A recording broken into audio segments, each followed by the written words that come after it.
वैद्य जी, आयुर्वेद में किस किस चीज का इलाज होता है? देखो, इसमें एग्जैक्टली होता क्या है कि आयुर्वेद अपने आप में complete science, Ayurveda is the science of life. और जहां तक है कि किस किस चीज का इलाज होता है, तो इंसानों का तो हर चीज का होता है। अब आयुर्वेद में स्पेशलाइजेशन की जहां तक बात है, तो आयुर्वेद का जो बेसिक कोर्स है ना, ग्रेजुएशन कोर्स, जिसको हम BAMS, bachelor of Ayurvedic medicine and surgery बोलते हैं, आयुर्वेद का जो कोर्स है वो अष्टांग है, मतलब उसके 8 अंग है। उसमें है काय चिकित्सा, उसमें है शल्य चिकित्सा, शालाक्य, आपका कुमार भृत्य, वाजीकरण, उसके बाद अगध तंत्र, ग्रह चिकित्सा, इस तरीके से 8 है। अब होता क्या है कि जो काय चिकित्सा है उसके अंदर हम बेसिकली डायग्नोज करते हैं, चाहे नाड़ी परीक्षा से करें, अष्टविध परीक्षा से, 10वीं परीक्षा से, हम एक जर्नल उसमें डायग्नोज करते हैं, फिर ट्रीटमेंट करते हैं। जो कुमार भृत्य जो हमारे यहाँ होता है, कुमार भृत्य है बच्चों के लिए स्पेशली, कि जिसको आप पीडियाट्रिक्स बोलते हैं, वो बच्चों की चिकित्सा के लिए है। शल्य तंत्र जो है वो सर्जरी है, सर्जिकल जितने प्रोसीजर है वो शल्य तंत्र के अंदर सिखाए जाते हैं। फिर आता है शालाक्य तंत्र। शालाक्य तंत्र है ENT, आंख, नाक, कान, गला। उसके बाद है अगध तंत्र। अगध तंत्र है विश्व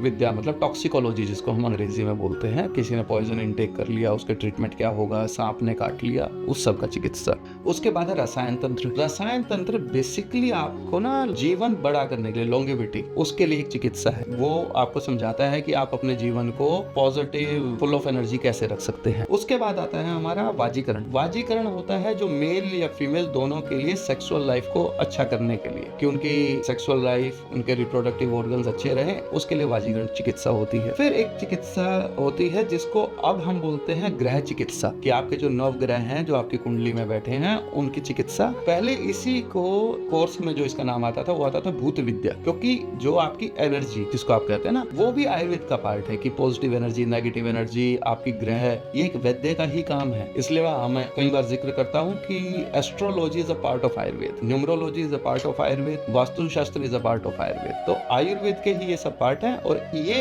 अलग अलग हमारी विंग्स है, ये अलग अलग स्टेप्स हैं जो कि एक वैद्य के पास कंप्लीट होता है। इसी में फिर आगे अगर एजुकेशन की बात करेंगे तो हमारा स्कॉलर्स जो होते हैं, फिर वो पोस्ट ग्रेजुएशन करते हैं पर्टिकुलर एक चीज में स्पेशलाइजेशन के लिए। तो भारत के अंदर तो बहुत लोग हैं जो पर्टिकुलरली, कोई कुमार भृत्य में PG करके बैठा है, कोई अगध तंत्र में है, स्वस्थ वृत्त में है, तो सब स्पेशलिस्ट हैं आयुर्वेद के, और हर चीज में आयुर्वेद की स्पेशलाइजेशन है।